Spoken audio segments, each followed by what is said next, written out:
All right, I have a thought for you.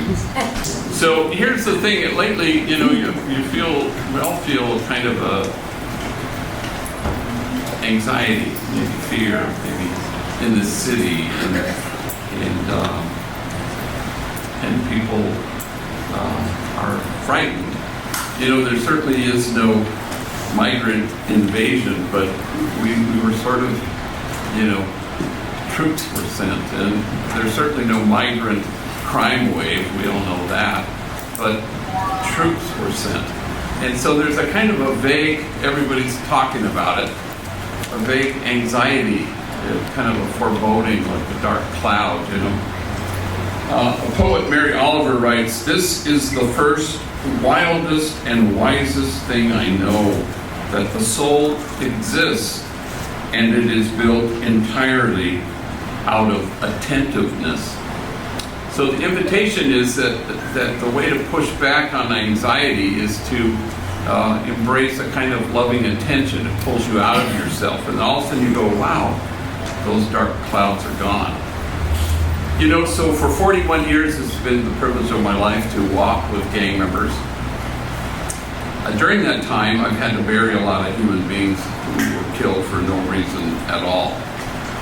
263 to be exact. And a handful of those were brothers at the same time. I've gunned down, maybe I've done 5 of those. And there was two young brothers who were gunned down in front of their house, Miguel and Cesa.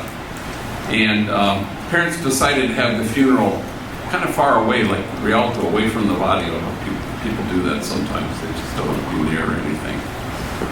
And it was a very rainy day, and in my 71 years of living, I've never been in a downpour like that. It was just unbelievable. It was biblical. Driving there from here to Rialto, you know, the windshield wipers were of no use. You know, it was just like people were dumping buckets on you. So we got to the church, and you know, there were 2 caskets that reminded everybody in the church of their bedroom with 2 beds next to each other. And the church was kind of new, so it had kind of a metal roof, and it made this racket that you had to really almost shout to get heard. And the father asked me, could he say something? And I said, sure. So he came up after communion, and he just stood there, and he looked at his 2 sons lying there, and he looked out at the people, and the noise was just deafening.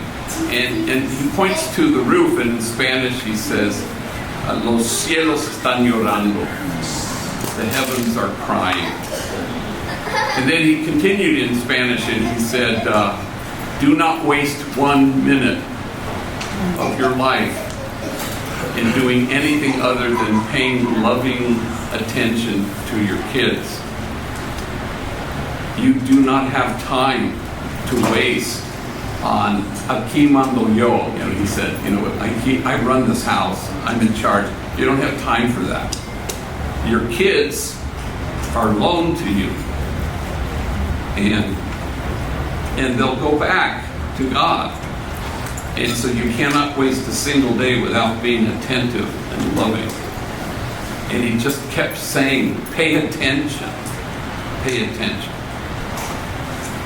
And so we drove 20 miles from the church to the cemetery, and it was 5 hours of downpour. It's extraordinary.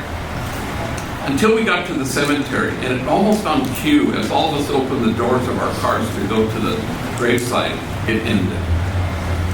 And the sun didn't just peek out from the clouds were gone. It was only sun. We only felt the warmth and the ground quickly being dried by its warmth. And we were kind of giddy. I had hard to explain it. We suddenly became kind of joyful at the sun, and people were hugging each other, and people were laughing, and people were telling stories. And it worked. By being lovingly attentive, it pushed the clouds away. So paying loving attention leads us to soulful living and it dispels all the fear and the anxiety. Watch it happen today. Just decide to do it, and then watch it happen. As you are pulled out of yourself in loving attention of some other person, watch it happen. Because the only antidote to whatever misery and anxiety and fear that we carry is to be lovingly attentive in the present moment.